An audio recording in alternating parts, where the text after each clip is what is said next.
Halloween had its roots in pre-Christian Celtic festivals of the dead. The Celtic people were once ones who could be found all over Europe and divided the year by four major holidays. According to their calendar, the year began on the day corresponding to November 1st on our present-day calendar. This date marked the end of autumn and the beginning of winter. Crops would be then harvested and stored, and the date would also stand for both the beginning and end of the internal cycle. The festival observed at this time was called Samhain and was the biggest and most significant holiday of the Celtic year. The Celts believed that at this time of Samhain, more than any other period of the year, the ghosts of the dead were able to mingle with the living. Because during Samhain the souls of those who had passed during the year prior traveled into the underworld.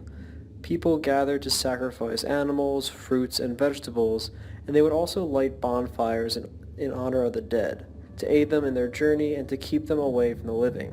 On that day, all manner of beings were abroad, ghosts, fairies, and demons, all part of the dark and the dread. Samhain began the Halloween that we are familiar with when Christian missionaries attempted to change the religious practices of the Celtic people.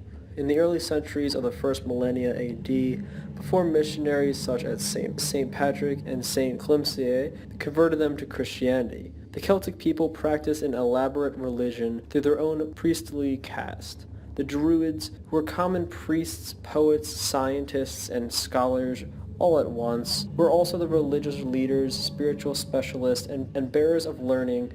The Druids were not unlike the very missionaries and monks who were to Christianize their people and brand them as evil devil worshippers. As a result of their efforts to wipe out pagan holidays such as Samhain, the Christians succeeded in effecting major transformations into it. In 601 AD, Pope Gregory I issued the now famous edict of his missionaries conceiving the native beliefs and customs of the people he hoped to convert. Rather than try to obliterate native people's customs and beliefs, the Pope instructed his missionaries to use them. If a group of people worshipped a tree rather than cut it down, he advised them to consecrate it to Christ and allowed it to continue to be worshipped. In terms of spreading Christianity, it was a brilliant concept, and it became the basic approach used in Catholic missionary work. Church holy days were purposely set to coincide with native holy days. Christmas, for instance, was assigned the arbitrary date of December 25th because it corresponded with the midwinter celebration of many people. Likewise, St. John's Day was set on the summer solstice. Samhain, with its emphasis on the supernatural, was decidedly pagan. While missionaries identified their holy days with these observed by the Celts, they branded the early religion's supernatural deities as evil and associated them with the devil. As seen through the rival religions, Druids were considered evil worshippers of devilish and demonic gods and spirits. The Celtic underworld inevitably became identified with the Christian hell. The effects of this policy were to diminish but not entirely eradicate the beliefs of the traditional gods. Celtic followers and beliefs in supernatural creatures persisted, while the Church made deliberate attempts to define them as being not merely dangerous, but malevolent. Followers of the old religion went into hiding and were branded witches. The Christian feast of All Saints' Day was then assigned to November 1st, the day honoring every Christian saint, especially those who did not otherwise have a specific day devoted to them. This feast day was meant to substitute for Samhain and drew the devotion of the Celtic people, and finally to replace it forever. This, however, did not happen, but the traditional Celtic deities diminished in status, becoming fairies and leprechauns of the more recent traditions. The old beliefs associated with Samhain never died out entirely as well. The powerful symbolism of the traveling dead was still strong. Perhaps it was too basic for the human psyche to be satisfied with the new, more abstract Christian feast honoring saints. Recognizing that something that would emulate the original energy of Samhain was necessary, the Church again tried to supplant it into the Christian feast day on the 9th century. This time it established November 2nd as All Saints' Day, a day where the living prayed for the souls of all the dead. But once again, the practicing of retaining original traditions while attempting to redefine them had a sustaining effect. The traditional beliefs and customs lived on, however, in new forms. All Saints' Day, however, became known as All Hallows' Eve. All Saints' Day, otherwise known as All Hallows, Hallows referring to that of holy, continued the ancient Celtic traditions. The evening prior to that day was the time of the most intense activity, both human and supernatural. People continued to celebrate All Hallows' Eve as the time of the wandering dead, but the supernatural beings were now seen as evil. The folks continued to appease the spirits by setting out gifts of food and drink. Subsequently, All Hallows' Eve became Hallows' Evening, which became Halloween, an ancient Celtic pre-Christian New Year's Day in contemporary dress. Many supernatural creatures became associated with All Hallows. In Ireland, fairies were numbered among the legendary creatures who roamed on Halloween.